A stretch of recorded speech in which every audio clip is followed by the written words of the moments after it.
ناصبة تصلى نارا حامية تسقى من عين آنية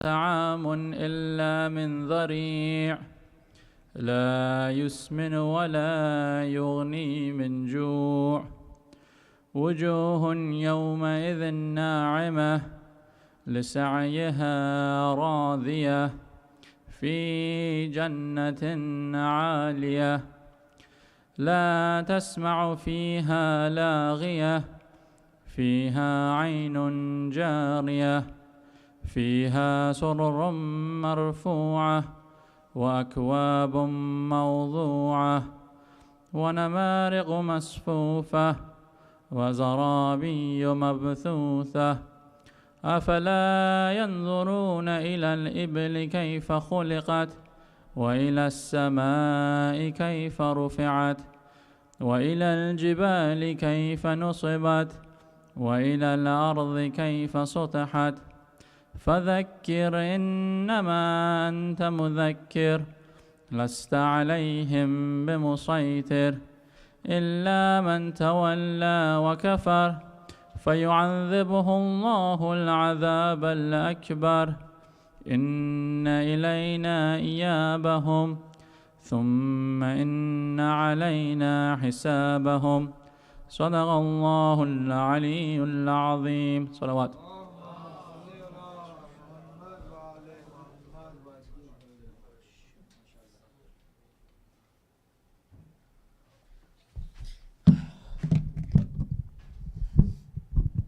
Thank you, Brother Muhammad Abdi, for reciting Surah Al-Ghashiyah. A'udhu billahi minash shaitanir rajeem. Bismillahir rahmanir rahim. Assalamu alaikum jami'an wa rahmatullahi wa barakatuh. Inshallah, you all are well. Thank you so much for coming on time. I actually remember that I never got to formally thank Sheikh Mahdi for accepting the invitation to come to Austin, nor introduce him. But those of you that know Sheikh Mahdi know him, and those of you that don't, I'll give just a short introduction. Sheikh Mahdi spent nearly, I want to say, about 12 to 15 years in the Hawza. I actually don't know his specialization. I just know he's very well versed in the Risala of Sayyid Sistani. So as you have observed in his Mizan courses, when he came here last time as well, I don't want to misspeak, but very good in those areas, alhamdulillah. But inshallah, Sheikh Mahdi accepts future invitations to come here, and we have the opportunity to have him again. I know we are having his brother, inshallah, Sheikh Amin Rastani, for Mizan for the Barzakh course, I think part 1 again, because the last time we did it was a few years ago. And then inshallah, they have a new version of that, which is Ma'ad, if I'm not mistaken, Barzakh part 2, the hour. As-sa'a. So inshallah we'll have Sheikh Amin, I want to say in November after Muharram and Safar. Inshallah we'll get started tonight with today's majlis with some poetry recitation. So I'll invite Brother Zorez for recitation in Urdu. Salawat ala Muhammad wa ali Muhammad.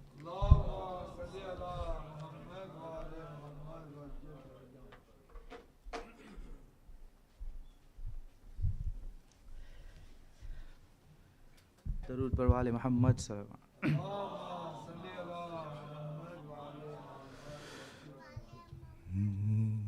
रंगी है खून से कर्बो बला दूर दूर तक रंगी है खून से कर्बो बला दूर दूर तक कासिम को ले गई क़ज़ा दूर दूर तक रंगी है खून से कर्बो बला दूर दूर तक गाजी कहाँ कहाँ से उठा ये तुझे हुसैन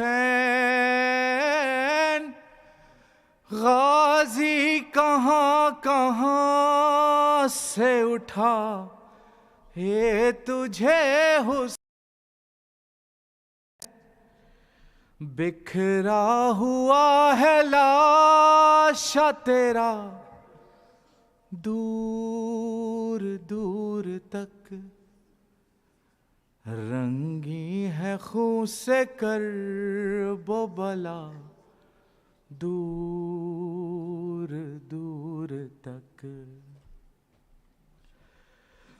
अकबर की लाश तक और अकबर की लाश तक कभी असगर की लाश तक। अकबर की लाश तक कभी असगर की लाश तक। शबीर कोहनियों पे चला दूर दूर तक। रंगी है खून से कर्ब बला दूर दूर तक। लाला के शामियों ने गिरा ए हुसैन पर। लाला के शामियों ने गिरा ए हुसैन पर। पत्थर न कोई रन में बचा दूर दूर तक। रंगी है खून से कर्ब बला दूर दूर तक। चलता था शिमर बालों से था में सरे हुसैन। चलता था शिमर बालों से था में सरे हुसैन। गर्दन से खून बहता गया दूर दूर तक। रंगी है खून से कर्ब बला दूर दूर तक। कहता था शिमर नेज़ों पे इतनी करो बुलंद। कहता था शिमर नेज़ों पे इतनी करो बुलंद। सबको दिखाई दे ये रिदा दूर दूर तक। रंगी है खून से कर्ब बला दूर दूर तक। बालों से पकड़े दौड़ते घोड़ों के साथ साथ। बालों से पकड़े दौड़ते घोड़ों के साथ साथ। मासूमा को चलाया गया दूर दूर तक। रंगी है खून से कर्ब बला दूर दूर तक। सल्लल्लाहु अलैहि Mohammad.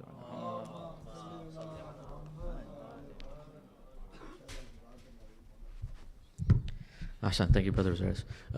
Before, do you have Farsi by any chance? All right, we'll do Farsi and then the Majlis. Salawat ala Muhammad wa ali Muhammad.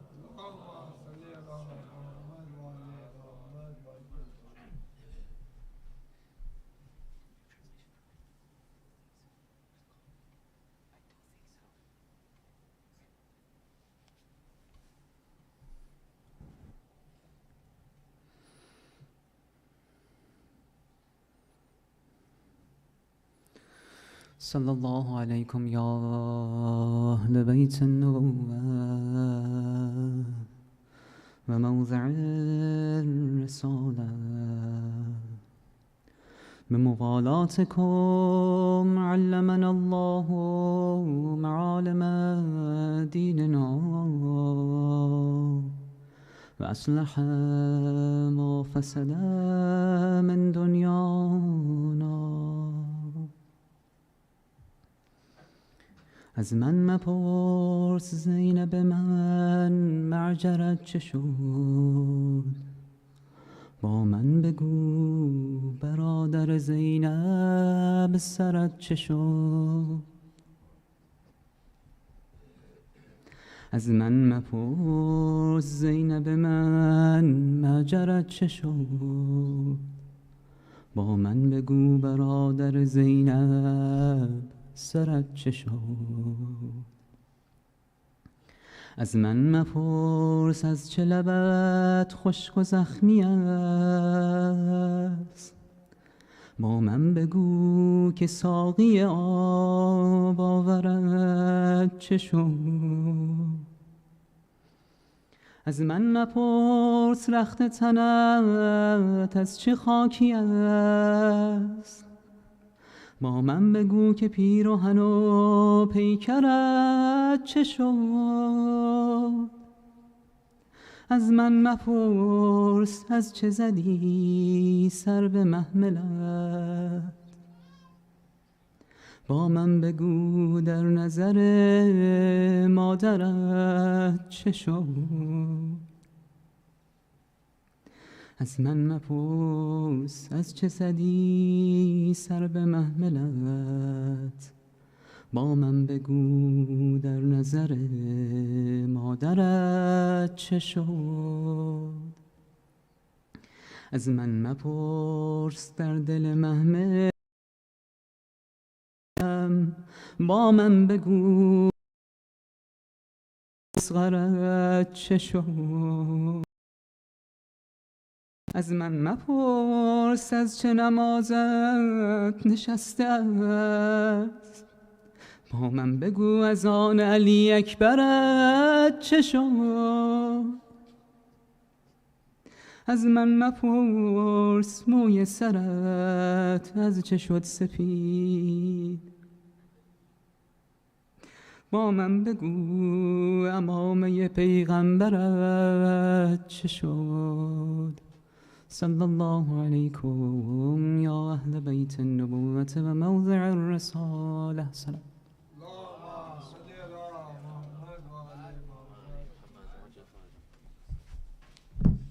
Ahsant. Thank you, Brother Mahdi. Speaking of Brother Mahdi, we were able to solve the sisters' TV issue, at least temporarily. So I know that's a long time coming, so I hope you guys appreciate that on the sister side. But trying our best, inshallah. Without further ado, if we can invite Sheikh Mahdi to the member and come towards the front as much as possible, with a loud salawat ala Muhammad wa ali Muhammad.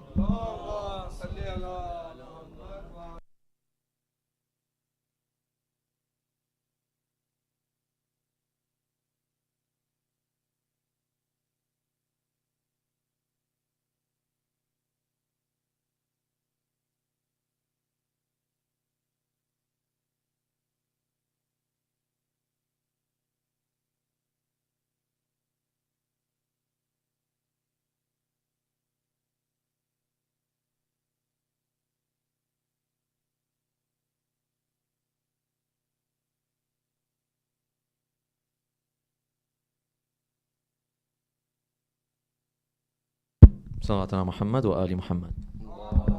صل على محمد وآل محمد.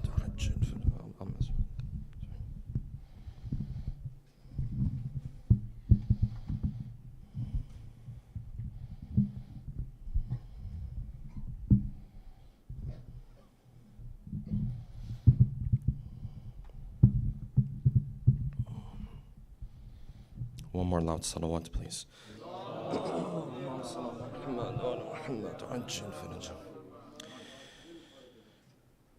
أعوذ بالله من الشيطان الرجيم. بسم الله الرحمن الرحيم. الحمد لله الذي لا يبلغ مدحته القائلون. ولا يحصي نعماءه العادون ولا يؤدي حقه المجتهدون الذي لا يدركه بعد الهمم ولا يناله غوص الفطن الذي ليس لصفته حد محدود ولا نعت موجود ولا وقت معدود ولا أجل ممدود أما بعد فقد قال الله الحكيم في محكم كتابه الكريم أعوذ بالله من الشيطان الرجيم ألم يأن للذين آمنوا أن تخشع قلوبهم لذكر الله وما نزل من الحق ولا يكونوا كالذين أوتوا الكتاب من قبل فطال عليهم الأمد فقست قلوبهم وكثير منهم فاسقون صدق الله العلي العظيم صلوات اللهم صل على محمد. For the love of our beloved Prophet and his beloved progeny, a second loud salawat. Allahumma salli ala Muhammad. For the hastening in the return of our beloved 12th Imam, a third final loud salawat. Allahumma salli ala Muhammad. Last night we continued our discussion on the topic of lahu, this concept that the Quran and Hadith refers to on multiple occasions and in multiple instances. And we said that the Quran also refers to the concept of lahu, and the Ahlul Bayt connect this concept to the concept of singing and music very directly in their narrations, in multiple narrations, when the Quran speaks about lahu al-hadith, as we observed in verses 6 and 7 of Surah 31, Surah Luqman. Immediately our sixth Imam tied the concept of lahu al-hadith and lahwi speech to the concept and the phenomenon known as singing, and by extension, haram forms of music. We said that the Quran also refers to the issue of music with another terminology in other verses of the Quran. When you put these verses together, at least 5 verses of the Quran have this terminology, either lahu al-hadith or the terminology of qawl al-zur, or false speech. And we said, therefore, the Ahlul Bayt have made this application for us themselves. They did not leave it up to us to define what is lahwi speech. Therefore, they left no room for ambiguity. They left no room of vagueness in this whole discussion. Before you can sit and think what is lahwi speech and what is false speech, they immediately came forward and said lahwi speech huwa al-ghina. It is this haram form of singing and music that is produced. And we said, when you look into the rulings of our maraji', there is one very key point and distinction that they have made in their rulings. And that is the type of music that is haram for you is not the type that personally when you listen to it, you feel as though it has a lahwi impact on you. However, it is determined based on how society deems this music. Therefore, if the music you're listening to is deemed within society to be primarily used for lahwi purposes, this music is haram, regardless of what your personal experience or reaction is to that music. And hence you find the ruling of Ayatollah Sistani. He says, if you want to be able to determine halal music from haram music, go take a look at where primarily this type of music is played. If you come across music that is primarily played in haram gatherings, this music has a negative effect on you that you feel or you don't feel, this is irrelevant. And we mentioned very much in passing why this is the ruling of Islam. There's a wisdom behind this as well. And we continued with our discussion, and we said when a person is in doubt, of course the rulings allow this person to listen to that slippery slope and because it has the power that it has, and because it yields the type of beauty that it yields, this is one of those areas where scholars will tell you to take precaution as much as possible. Why is this? Because fundamentally, listening to haram music and singing is not just a sin in our literature, rather it is a major sin. It is a kabira. And we went through the story of the neighbor of Abu Basir, who had written himself off religiously, but with a couple words of Imam al-Sadiq, he finally found his way towards Allah subhanahu wa ta'ala. Tonight, inshallah, or today, we'll continue with this discussion by posing the following questions. Number one, what are the 8 categories of hadith from the Ahlul Bayt with regards to the issue of music and singing? Number 2, why would the Ahlul Bayt refer to music and singing as a form of batil and falsehood? What do they mean when they say this? Number 3, when the companion of Imam al-Sadiq told him and asked him that sometimes when he's going towards the bathroom outside of his house and his neighbor is playing haram music, and he told the Imam that sometimes I take my time to come and go. How did Imam al-Sadiq react to this? Did he sit there and say it's not a big deal, don't worry about it? Or what did Imam al-Sadiq tell him so that he would repent from doing such a thing? Number 4, if Islam considers certain forms of music to be haram, does this mean Islam fundamentally has a problem with art and artists and artistic expression? Number 5, is it possible that at times nohas, latmiyas, matams, nasheeds, they sometimes take and borrow elements from contemporary music? And is this what Ahl Bayt want from us or not?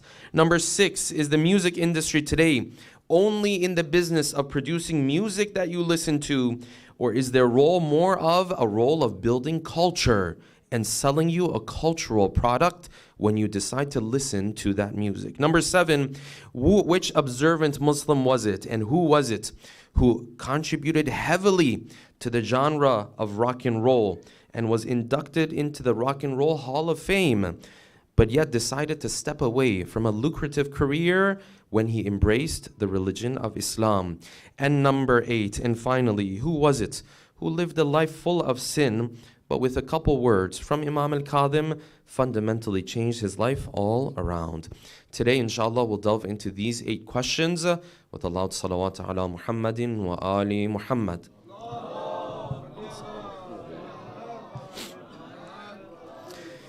We covered the issue and the ruling on music yesterday. The consequence of this and the result of this, brothers and sisters, is that when you have this measuring stick in your hands, when you come across a piece of music, it shouldn't take you more than a couple seconds to figure out what the ruling is on this issue. Many times you'll find people, they'll hear a certain type of music. For half an hour, this guy's thinking, is this haram or is this halal? So he listened to the track 10 times already. He's trying to figure out this one that I listened to 10 times. Is this haram or is this halal? Then they go at home, then the baba says one thing, and the mama says one thing, and this one says one thing, and then the cousin has an opinion too. And all of a sudden, it's a 2-hour discussion. This was not the point of fiqh. The whole point of fiqh and jurisprudence was that so that you wouldn't have to have that 2-hour conversation, you would have a practical measuring stick in front of you when you listen to this music, a couple questions you have to ask yourself, and you're done. It shouldn't take you more than 5 seconds to know practically, what is my duty? When a music is played, you're in the grocery store, you hear this, immediately you ask yourself, do they primarily play this in haram gatherings or not? Either the answer is yes, it's going to be haram. Or the answer is no, this is halal. Or you say, I am doubtful, well, you can listen to it, but better to do what? To take precaution. This whole process is not supposed to take more than 10 seconds. If it takes more than 10 seconds, you're doing it wrong. Every time this person comes to me, maybe some of the brothers are tempted after the lecture to come to me with the same question. Sheikh, I understand what you're saying. This music, this one, is this haram or is this halal? And that's for you to figure out. Oh, I don't know. So you're in doubt. So you can listen to it, but better not to. Yes? So this process is a very simple process. We don't want to overcomplicate this process. The whole point of a marja going and living his life and studying for 50 years to give you these rulings was that so that you don't have to go and discuss for 2 hours every time. Yes? But when we go beyond this, we want to go deeper into what the Ahl Bayt had to say about haram singing. And hence you find in their words 8 categories of narrations. And when one hears the type of things that they said about music and haram singing, you automatically see yourself distancing yourself, because this is something that the person that you're wearing black for distanced himself from. And hence you sit there and say, I have to try my best at the very least to stay away from this, from the haram portions of it, of course. The first category of these narrations is narrations in which, multiple narrations, where the Ahlul Bayt spoke about the issue of haram music and haram singing, and they referred to it as a form of batil and falsehood. So this man came to Imam al-Rida, salawatullahi salamu alayhi. He approached the 8th Imam. He said, Ya Abul Hasan, I've heard that you say ghina is not a problem. He said, no, whoever said that is lying. I didn't say that. I said, and the Imam starts to explain what really happened. He said, my great-grandfather, Imam al-Baqir, salawatullahi salamu alayhi, he was in conversation with one of his companions. His companion asked him, Ya Ibn Rasulullah, do you have a problem with ghina? He said, let me ask you a question. So the Imam flipped the question. The Imam is flipping back to you and I. He flipped the question back to this person. He said, I ask you, if you were to take all of the things in this world and then divide them between things that are based on reality, based on truth, and things that are based on batil and falsehood, they're shallow, they're empty, they're hollow, in which category would you put haram singing and haram music? The man turned around to Imam al-Baqir. He said, of course, I would put it in the category of falsehood and batil. The Imam said, Kafaka dhalik, that's enough for you. That should be enough for you to know we're not fans of this. We keep our distance from these things. So you find multiple narrations. They keep saying this is not based on haqqa. It's not based on haqiqa. It's not based on reality. One wants to go a little bit deeper into this. Why is it that the Ahlul Bayt keep coming and saying it's falsehood, it's batil, it's not based on reality? This is not a narration. This is just my personal interpretation or observation. Yes? It's not a hadith or anything like that. Maybe part of the reason why the Ahlul Bayt keep referring to it as falsehood, batil, something that doesn't have a reality to it, is because fundamentally, if you think about it, music and singing is a play on your emotions. That's why music is produced. Music is produced to invoke certain emotions within you. Okay, great. Then when those emotions are invoked within you, what do you do with those emotions? When those emotions are invoked in you, whether it's sadness, sadness, happiness, happiness, getting you pumped up or make you feel depressed, whatever the emotion is. What's the end game? What's the end goal? Typically, you will find with haram music, either there's no end goal at all, or there's a negative end goal. So it's a play on your emotions. It invokes these emotions within you. So then you do what with those emotions? You use them productively? No. Either just invoke the emotions so you're entertained with your emotions and time passes by. Or God forbid, it wants to make you more likely to end up committing haram and so on and so forth. Like we mentioned that example on the first night, the gathering and the music. Why do they play that music? So that you're more comfortable engaging with the opposite gender. So you forget about your insecurities. You forget about this. You forget about that. Yes? Emotions are important in Islam. Yes, emotions are important in Islam. This majlis that we're a part of, so much of it is based off of what? Emotion. But you say, what's the difference between this stuff that we do and the play that music does on emotions? These emotions have an end goal. They have an end purpose. These emotions are raised within you so that when you walk out of the majlis, you go home and you cried for Zainab and Kulthum and this and that. You don't go home and oppress your wife and your daughter and your son or your husband at home. Emotion is a big part of the majlis of Imam Hussein. So much of it is built on emotion, but emotions for an end goal, for an end purpose. Hence, it is based on haqqa. It's based on reality. There's an end purpose in mind. There is a productive goal that is set there. Otherwise, if the person comes and cries and just invokes emotions just for the sake of invoking emotions, is this what Ahlul Bayt taught us? It's not the majlis of Imam Hussein. The majlis of Imam Hussein was invoke emotions because it's going to lead you somewhere. But music, it invokes emotions within you. Sadness, happiness, whatever the case might be. Does anything in your life really change? Nothing changes in your life. Now, sometimes it's halal music. It doesn't do that to too much of a great extent. Islam says it's okay, no problem. Sometimes it's forms of haram music. It does it to a great threshold. Islam says, no, this is detrimental now. You have to keep your distance from it. Hence, Ahl Bayt, they constantly said, music, if you were to divide issues between haqq and batil, immediately would fall where? It would fall under the concept and the category of batil. This is the first category. When you move on to the second category, what else did the Ahlul Bayt say? There's multiple narrations that, listen, even if you're passing by an area where haram music and haram singing is taking place, even in that situation, don't take part. Don't actively listen. You're going to hear it. That's okay. And Muhammad here is wondering, what's the difference between hearing something and actively listening? The difference is the way he's listening to the lecture right now. He's not listening. He's just hearing. Maulana is saying some stuff.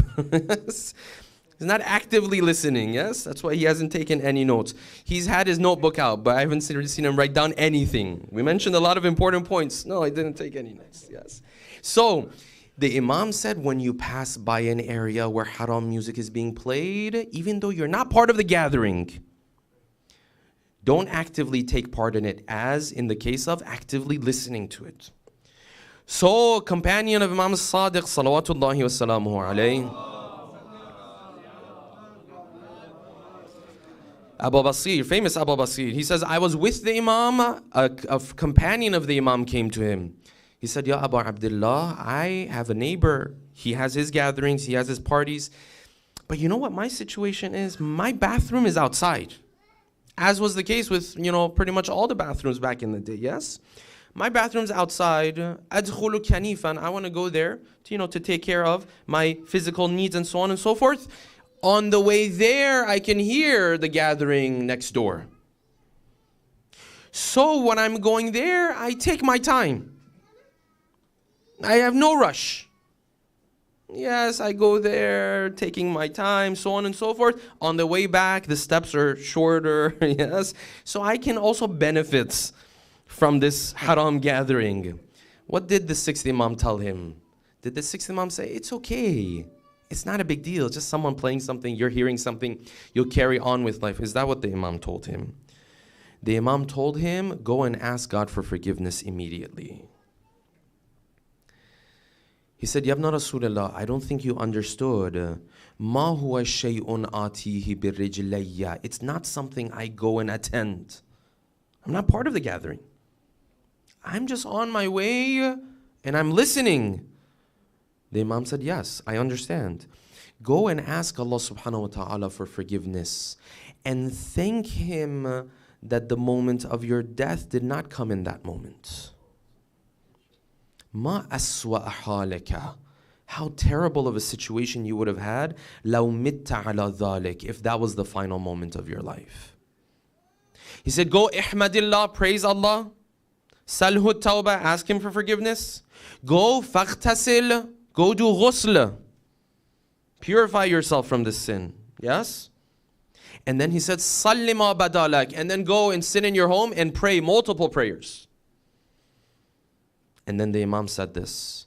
He said, when you come across these things, da'hu li ahlih. You know what the Imam is saying? He said, leave this for the people who are into this stuff. What's the Imam saying? The Imam is saying, you're a believer. You have Islam. You have Ahl Bayt. You've been blessed with certain things other people have not been blessed with. If other people go and engage in this sin, maybe you would expect it from them. You're a believer. You have Ahl Bayt. This is not for you. This is not for you and I. Thousands are gathering in line to get into the concert of so-and-so singer. She's going everywhere. Oh, people are going crazy. Let them go crazy. That's them. And Allah subhanahu wa ta'ala may not expect more from them than this. That's their world. That's what they understand. You're a believer. This is not for you. He said, Da'hu li ahlih. Leave this stuff for the people who are into this stuff. Sometimes they don't know better. They're not evil people. They don't know better. But you've been blessed with Islam. You've been blessed with Imam al-Hussein. You've been blessed with a different lifestyle. Why are you identifying with that lifestyle? Why do you feel this emptiness in your life that if you don't go and attend this concert, there's something missing in your life? That's for other people. That's for other people. They don't know where they're headed in life. They don't know about akhirah. They don't know about Imam al-Hussein. They don't know these things. Well, sure, they go and engage in these things. When you see people on a Friday night or Saturday night, this person comes out, forgive me, intoxicated and so on and so forth, walking out of a haram gathering and so on and so forth. Maybe God doesn't expect more from that person because that person hasn't been exposed to the things you've been taught. Okay, so that's that person. But you, he said, that's not for you. This is the second category of narrations that you find. Another salawat, please. The third category of narrations are those in which the Ahlul Bayt said ghina is the worst of sounds that the human being can produce. It's beautiful, but it's the worst of sounds that the human being can produce. They went on, the fourth category, teaching ghina, learning it, haram forms of singing, haram forms of music, haram. Don't even get involved in that aspect of it, yes? Category number 5, multiple narrations. The money that you make through that teaching or singing or running a business based off of producing this type of singing and music, that money is polluted. So the companion of Imam al-Qadim came to him, recite a salawat please. Allahumma salli ala Muhammad wa ala Muhammad. He says, I told the Imam Ju'iltu fidak, there's one of your people, he's making good money. But you know, he has a business, he buys and sells female singers, is what he does. But he has decided from his wealth, 1/3 of it he wants to give to you. So the Imam said, La hajata lana, we don't need that money. Thamanul mughanniyati suhtun, the money that was used to buy or sell this female singer, this is dirty money, this is polluted money, we don't want any part of this. This is category number 5. Category number 6, they said when it comes to reciting Quran, when it comes to reciting adhan, don't recite the way that the singers recite. You can have a good rhythm, you can recite beautifully, there's multiple narrations for that too, yes? But don't sing it the way Ahlul Fusuq sing their songs. We're going to come back to this point momentarily. Category number 7, they said the one who engages in ghina, clearly the remembrance of Allah subhanahu wa ta'ala is removed from him. Yes, we talked about this because it's lahwi. Category number 8, what else did they say? They said, listen, this ghina is such a problem. When you bring it into your house, a number of effects start to manifest themselves in your house. So the Imam said, Baytul Ghina, the house where ghina is constantly played, La tu'manu fihi al-faji'a. It's not protected from calamities. It's not protected from bad incidents. Now, you know, bad incidents, bad things that might happen in life, there's a number of different factors that might have to come together for something bad to happen. Yes? It's not that if you do one thing, necessarily the calamity is going to come. No, maybe this person has a sin, but he does other good things. Those other good things save him, so on and so forth. But the narration saying, when you bring ghina, it makes you that more vulnerable. لا تؤمن فيه الفجيعة. And then he continued. He said, وَلَا تُجَابُ فِيهِ الدَّعْوَةِ. Dua is not responded to in that house. وَلَا يَدْخُلُهُ الْمَلَكِ. And the malak, the angel, doesn't enter into the house. The narration said it ruins your discipline. The narration said it puts nifaq into your heart, and so on and so forth. There's more narrations than we have time to cover. This is how the Ahlul Bayt approach this issue.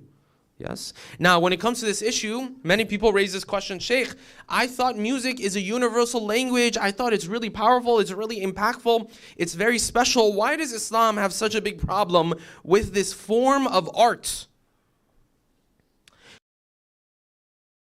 One of the greatest arts that human beings have ever produced. Yeah, absolutely. Islam doesn't have a problem with art and artists and artistic expression. In fact, the Ahlul Bayt encouraged the artistic expression. What do you think these poets were doing?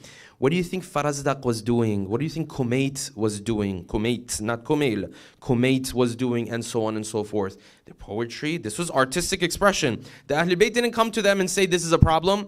The Ahlul Bayt didn't come to them and say, it's not a big deal. The Ahlul Bayt encouraged them. They said, do more of this.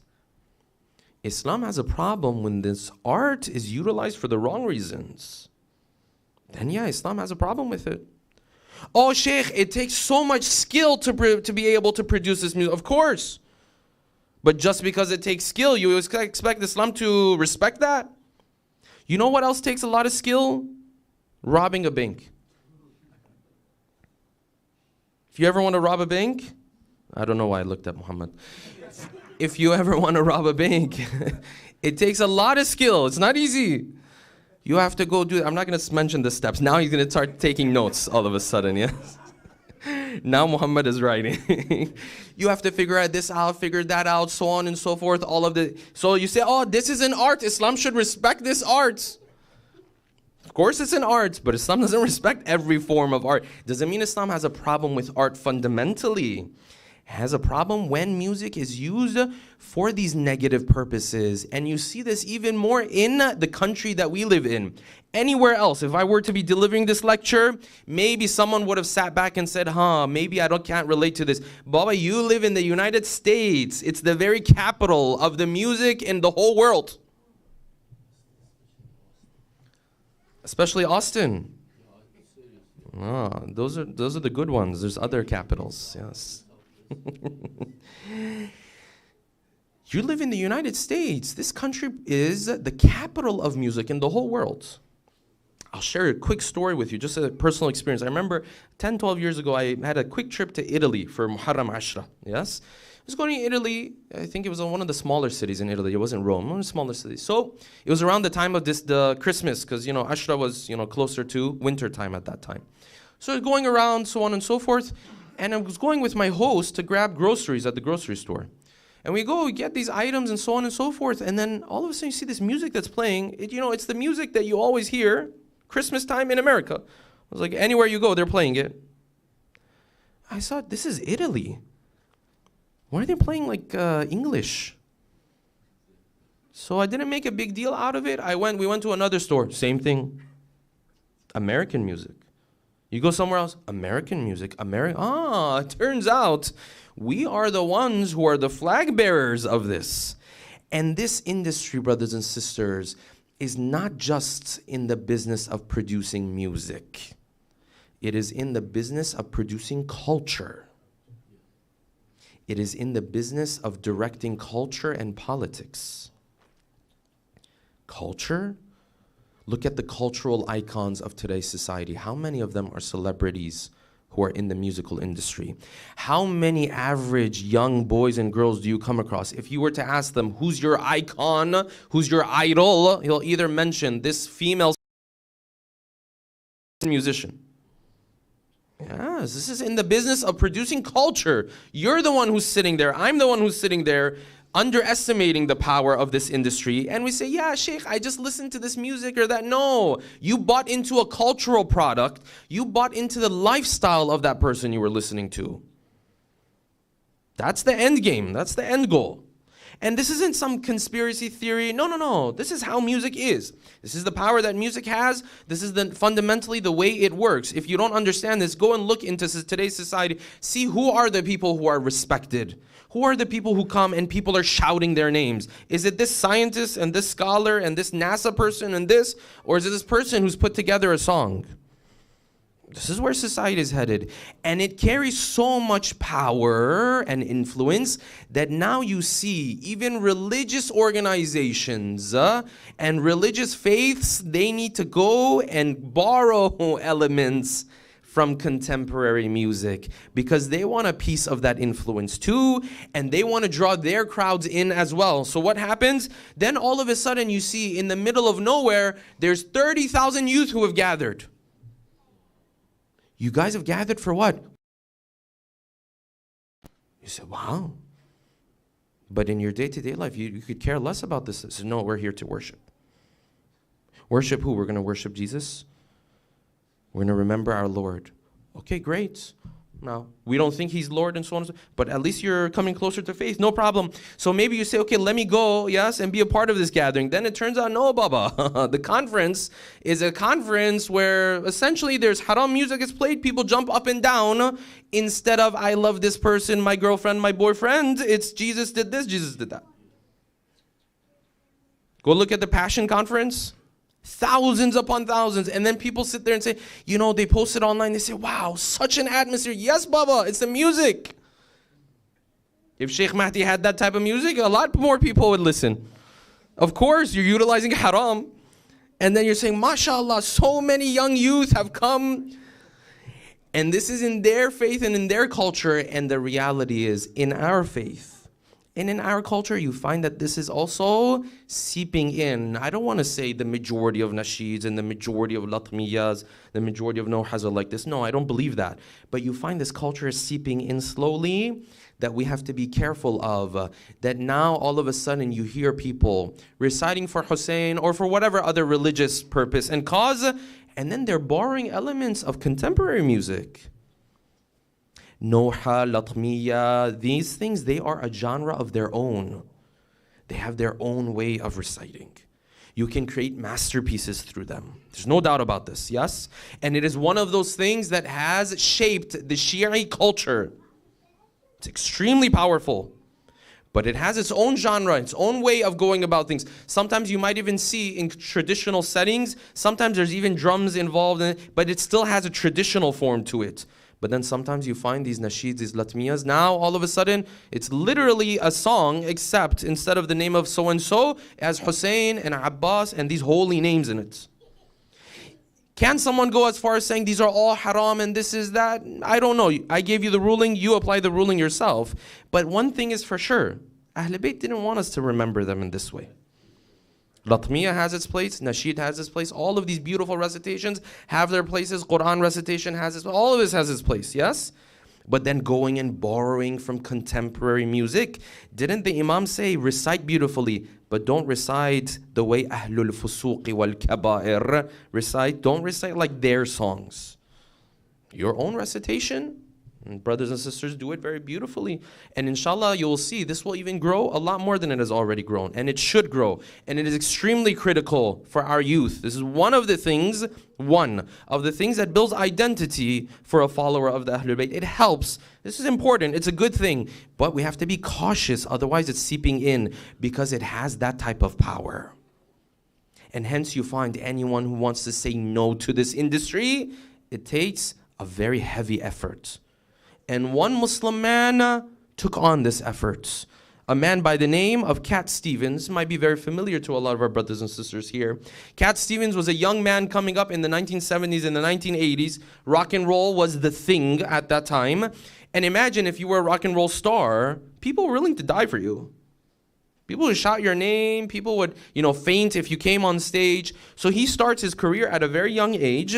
And of course, as he begins, immediately it's very obvious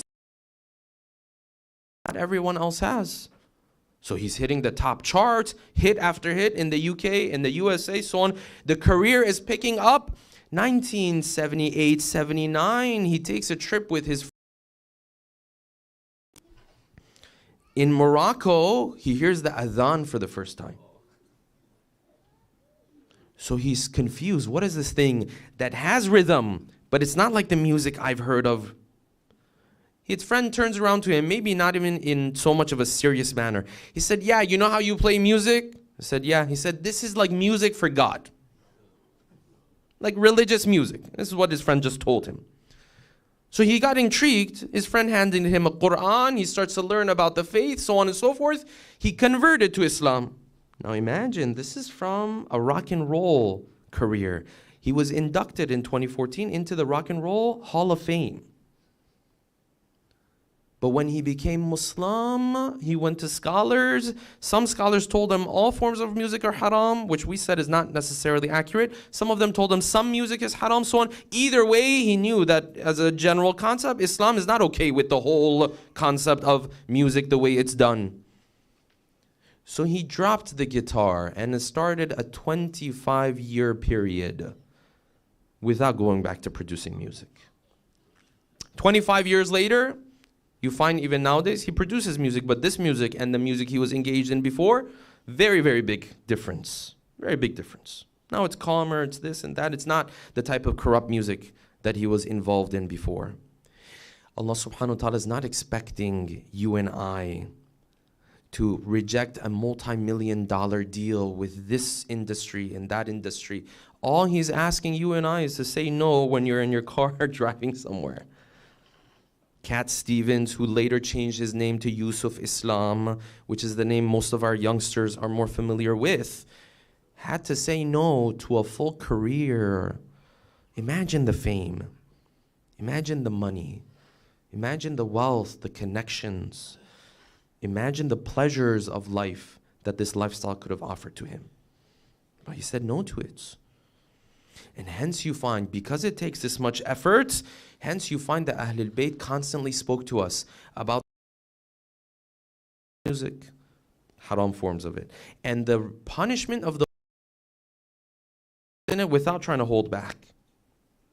So this person came to the Imam. This is Al-Imam Al-Qadim, salawatullahi wa salamuhu alayhi. He asked the Imam, he said, there is a question I have, I want to ask you, but astahyi minka. I'm a little embarrassed to ask this question. The Imam said, it's okay, sal, go for it. He said, my question is, fil jannati ghina'un? In heaven, is there going to be ghina? Singing and this stuff we can't do here. Is it going to be over there? The Imam said, yes, there's very beautiful sounds over there, but not this type of polluted ghina. It is the type of rhythms and music that no human being has ever heard with his ears. In other words, it's 1,000,000 times better than this nonsense. This is on this side. On the other side, you find the Prophet Muhammadin al-Mustafa, salawatullahi wa salamu alayhi. They asked him, they said, the one who engages in ghina, he said, man mala'a masami'ahu min ghina, the one who fills. One of the punishments that he has, he shows up on the day of judgment. He cannot hear sawtur rawhaniyin. He cannot hear the sound and the voice of the divine beings. They said, who are ar-rawhani? Who are the divine beings? He said, the reciters of heaven. He deprived himself because he decided to listen to this nonsense. So now when he shows up there, he's deprived of this. Yes? And one might say it's difficult, it's this, it's that. I understand it's difficult. Nobody said religion is easy. But I at least have to begin on this journey. I have to at least take the first step. I have to at least acknowledge that this is something Islam wants me to stay away from. Yes?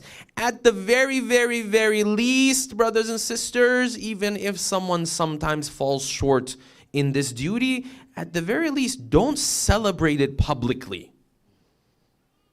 It's very baffling to me. Sometimes you find in our communities, people wore black their whole 2 months of Muharram and Safar. This whole 2 months, they didn't wear any other color. Then the moment Muharram and Safar is done, on his Instagram story is this singer and that singer. How does this work? So you say, well, Sheikh, we fall short sometimes. Okay, you make mistakes. Why so publicly? Why celebrating it? Why acting as if that wearing black that you were doing goes completely hand in hand with whatever this haram music is? Why are you acting like that? Okay, so you struggle. Okay, struggle privately. Nobody, forced you to post this out there so that the whole world can see. This is baffling to me.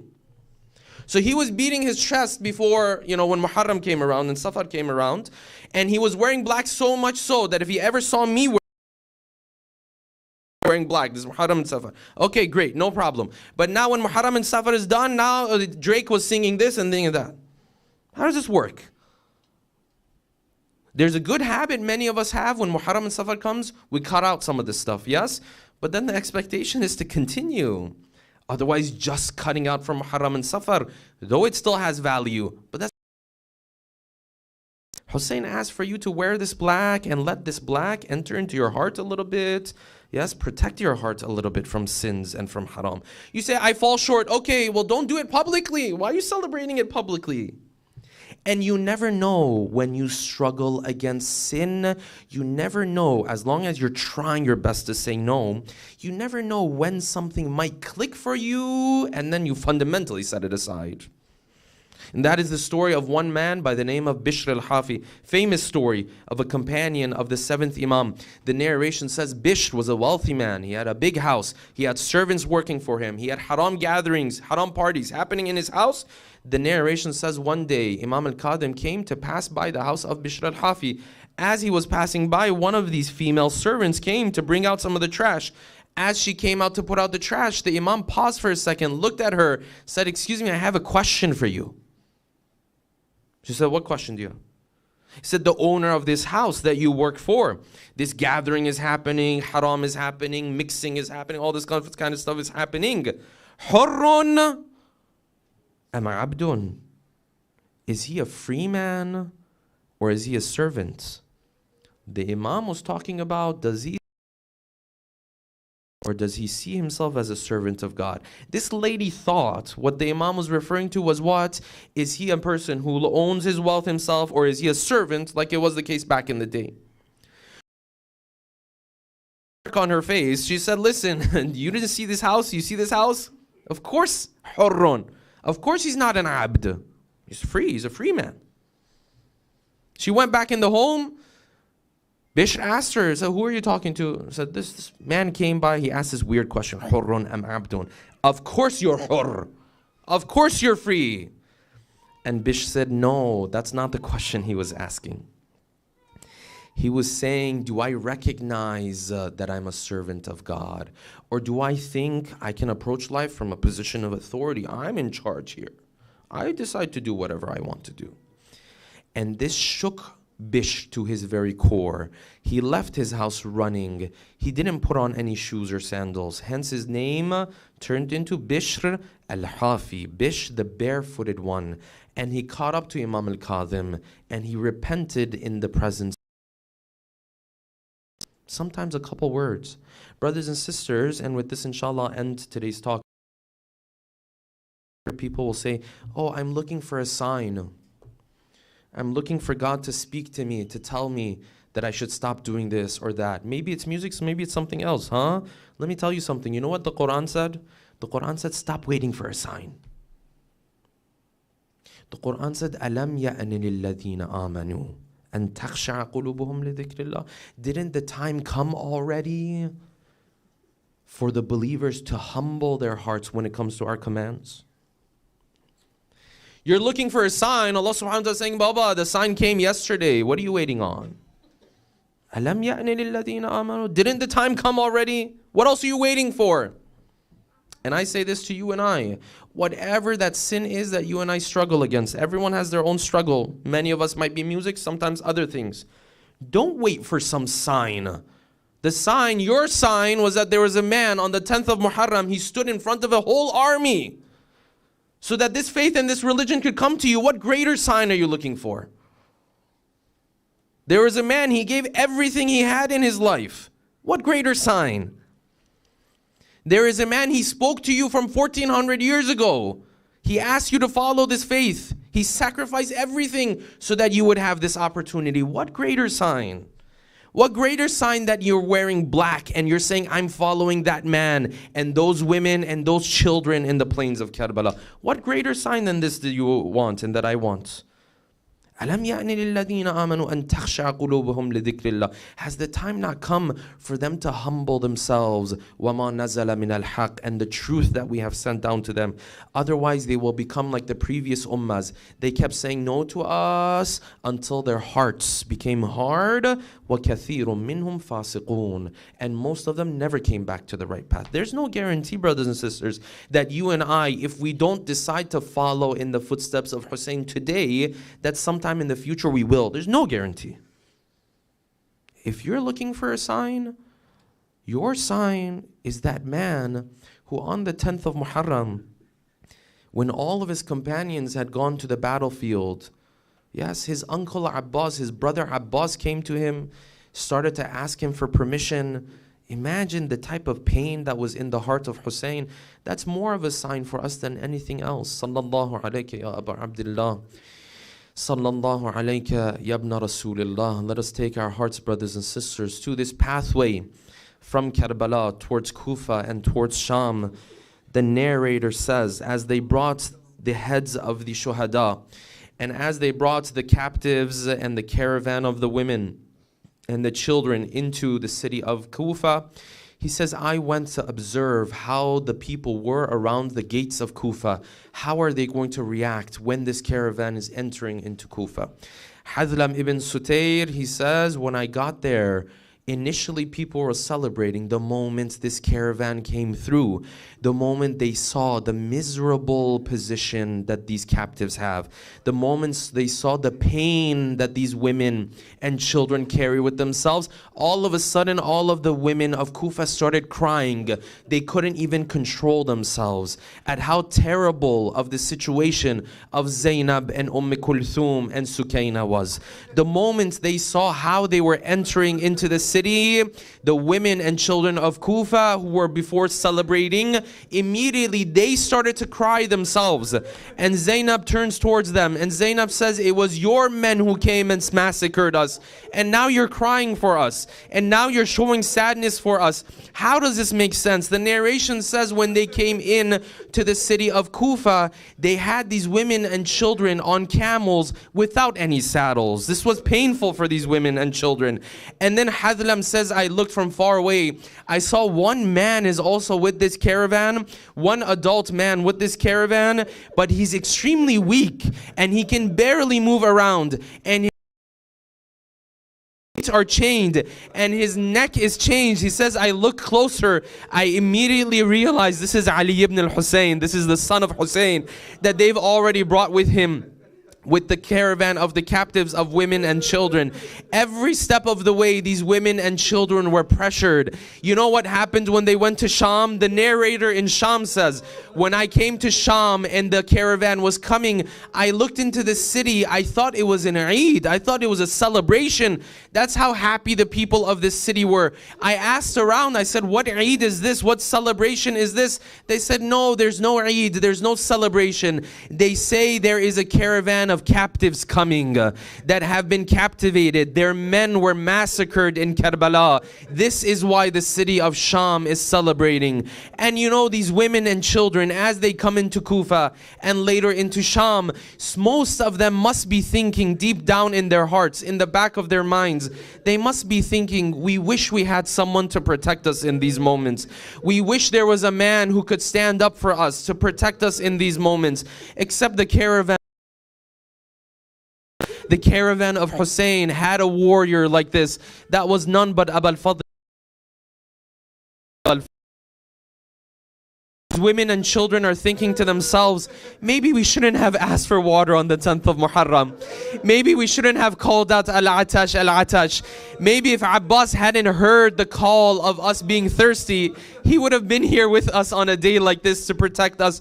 What happened to Abu al-Fadl Abbas? The narration says when Hussein looked left and right, everyone had become martyred. All of a sudden he heard these familiar footsteps coming towards his tent. You know how painful this moment is for Hussein. You know how painful it is for Hussein to hear the footsteps of Abu al-Fadl Abbas coming. He already knows what Abbas wants to say, but it's too difficult for Hussein to witness this moment. The narration says when Hussein came, when Abu al-Fadl Abbas came, he entered into the tent. He said one sentence. He said, Ya akhi, hal min rukhsatin? Do I have permission? And Hussein said, if you go, there's no one else left for me. If you go, my whole army falls apart.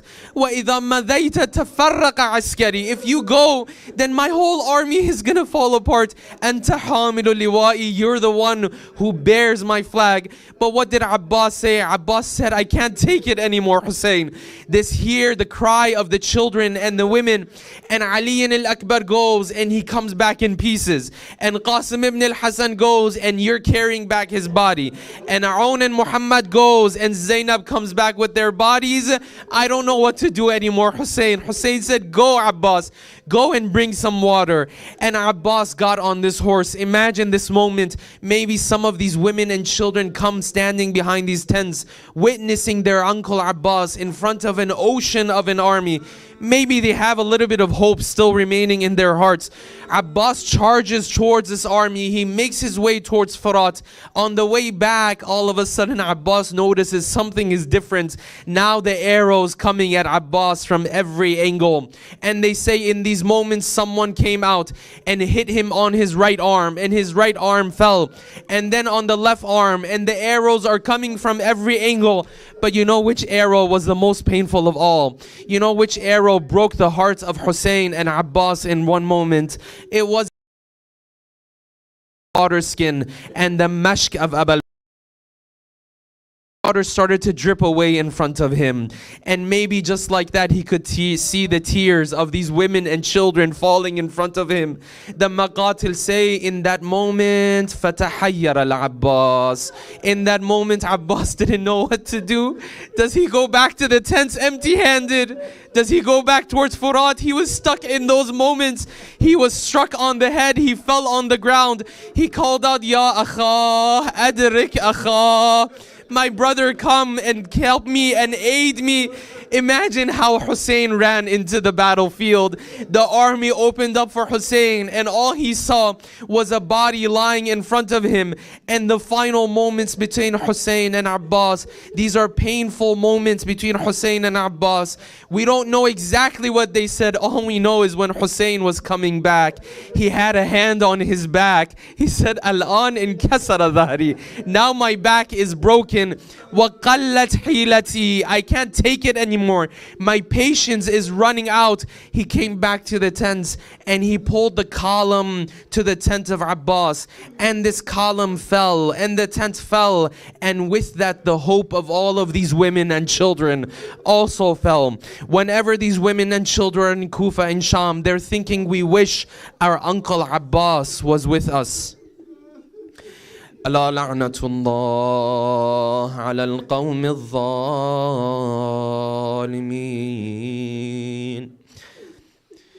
وسيعلم الذين ظلموا أي منقلب ينقلبون.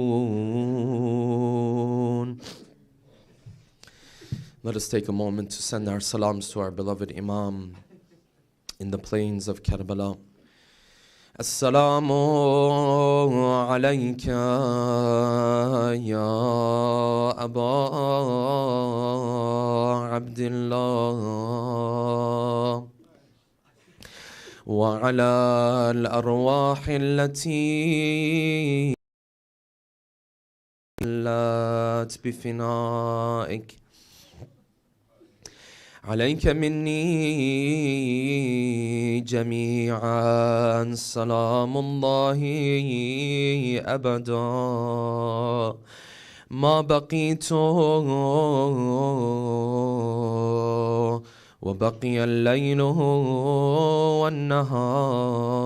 والنهار ولا جعله الله آخر العهد مني لزيارتكم.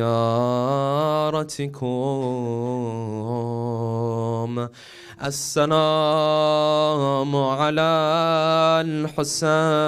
الحسين وعلى علي بن everyone. السلام على الحسين وعلى علي بن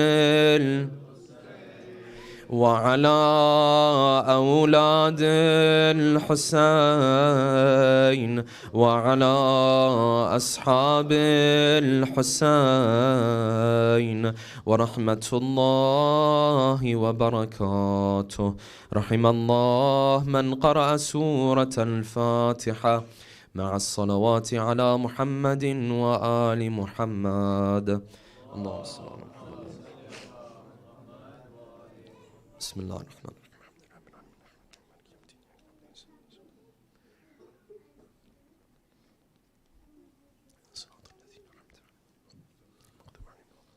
ماتم حسين. يا حسين يا حسين يا حسين يا حسين يا حسين يا حسين يا حسين يا حسين يا حسين يا حسين يا حسين يا حسين يا حسين يا حسين يا حسين يا حسين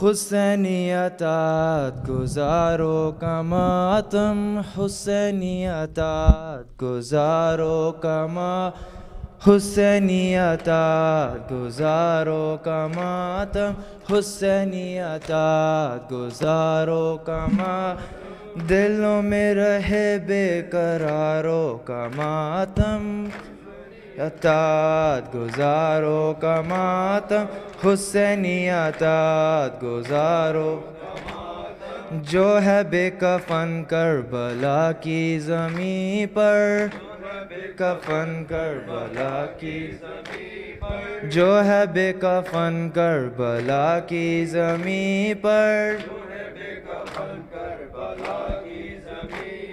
कर आओ उन गम के मारो का मातम हुसैनियतात गुजारो का मातम हुसैनियतात गुजारो का मातम की आँखों की बूंदों ने कानों से गिर कर बूंद की बूंदों ने कानों से गिर की आँखों की बूंदों ने कानों से गिर कर बूंदों ने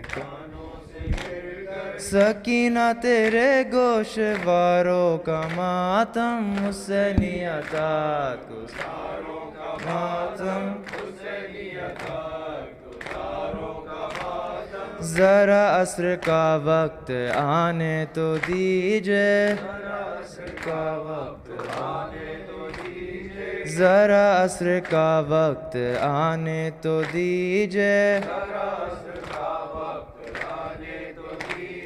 अंधेरा करेगा सितारों का मातम Husaini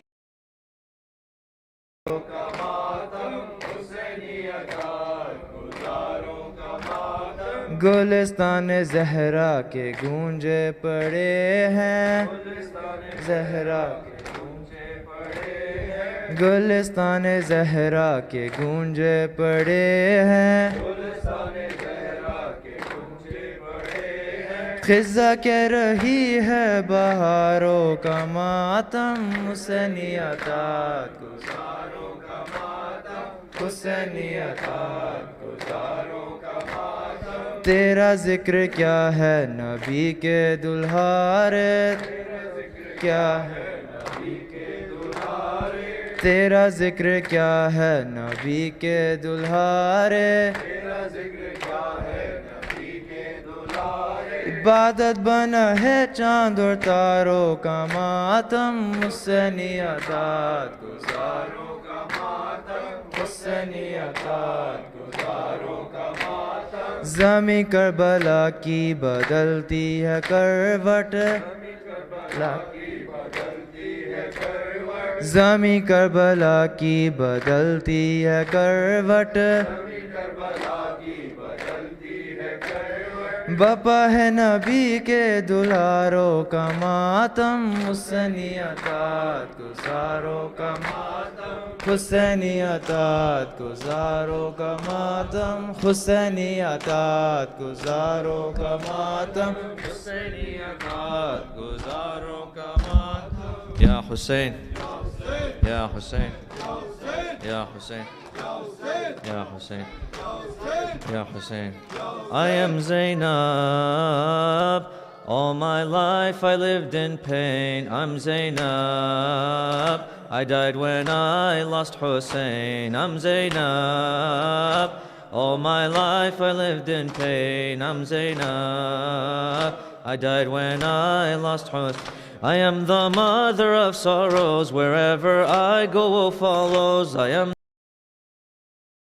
wherever I go, woe follows. I'm Zainab. All my life I lived in pain. I'm Zainab. I died when I lost Hussein. I'm Zainab. All my life I lived in pain. I'm Zainab. I died when I when I lost mankind's true mercy. After that loss, I lost Zahra and then Ali. The broken rib, the struck head of Ali haunts me. My grief deep in seeing Hassan dying slowly. How can I live without you now, my dear? How can I see your head shine on a spear? How can I live without you now, my dear? How can I see your head shine on a spear? I am the mother of sorrows, wherever I go, woe follows. I am the mother of sorrows, wherever I go, woe follows. I'm Zainab. All my life I lived in pain. I'm Zainab. I died when my heart was shattered on the day Hussein was killed. The day of 10th when the whole world with blood was filled. Upon my mind sorrow and pain was instilled. O Lord, let our small sacrifice be now fulfilled.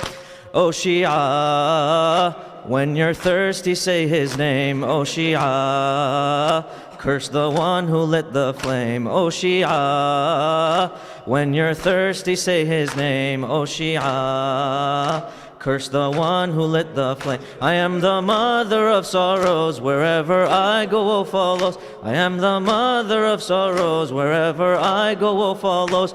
I'm Zainab. All my life I lived in pain. I'm Zainab. I died when my life ended when I was taken back to Sham. When on a plate I saw the head of my Imam. I kept dropping my precious tears upon my palm. And now I lay under the ground where I am calm.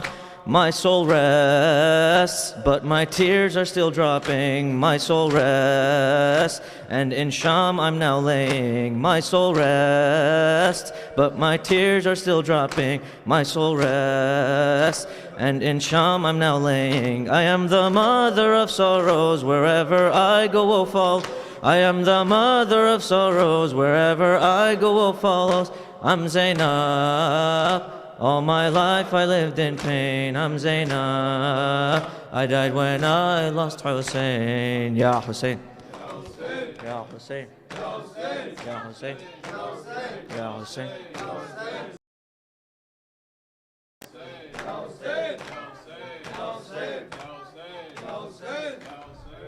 Abu Fazil, Abu Fazil, Abu Fazil, Abu Fazil, Abu Fazil, Abu Fazil, Abu Fazil, Abu Fazil, Abu Fazil, Abu Fazil. این سینه است مریضم و دوام ابوالفضل سینه ما سینه زنا وقف موقوفه آقام ابوالفضل یه قلب مبتلا تو این سینه است مریضم و دوام ابوالفضل سینه ما سینه زنا وقف موقوفه آقام ابوالفضل اون که چشیده طعم این عشق و غیر تو هیچ کسو نمیشناسه حک میشه روی سنگ قبرم این سینه زن رایت العباسه سرم مال ابوالفضل دل تنگم دنبال ابوالفضل سرم مال ابوالفضل دل تنگم دنبال ابوالفضل ابو فاضل ابو فاضل ابو فاضل ابو فاضل ابو فاضل ابو فاضل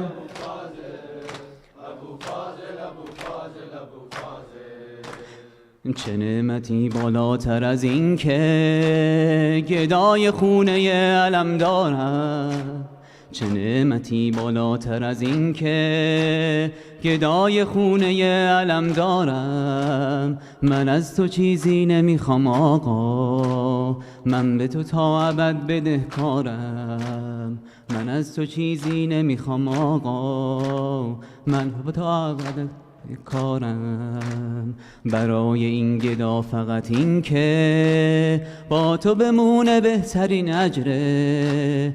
هر شب من با تو شب قدره، ذکر تو حتی مطلع الفجره. شب قدرم ابوالفضله، چراغ نور قبرم ابوالفضله. شب قدرم ابوالفضله، چراغ نور قبرم ابوالفضله. ابوفاضل ابوفاضل جانم، فاضل ابو فاضل، ارمنیا میان در خونت بس که تو در دار و دوا کردی. ارمنیا میان در خونت بس که تو در دار و دوا کردی. هرچی گره به کارمون افتاد با دستای بریده وا کردی. فقط تویی که پرچمت قده، پرچم شاه کربلا بالاست. فقط تویی که پرچمت قده، پرچم شاه کربلا بالاست. ما کی باشیم وقتی به تو ارباب میگه به نفسی انت یا عباس. ما کی باشیم وقتی به تو ارباب میگه به نفسی انت یا عباس. می نابم ابوالفضله، علمدار اربابم ابوالفضله. می نابم ابوالفضله، علمدار اربابم ابوالفضله. ابو فاضل ابو فاضل ابو فاضل ابو ابو فاضل.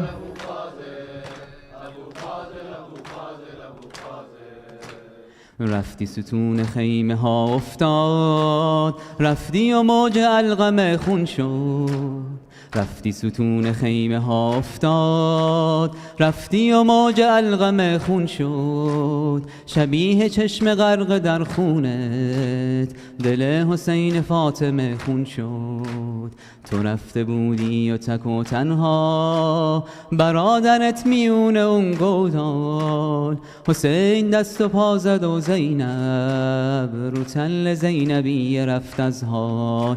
ابو فاضل ابو فاضل ابو فاضل ابو فاضل ابو فاضل ابو فاضل ابو فاضل ابو فاضل ابو فاضل ابو فاضل. صلوات.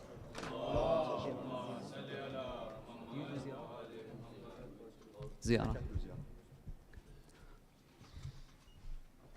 بسم الله الرحمن الرحيم.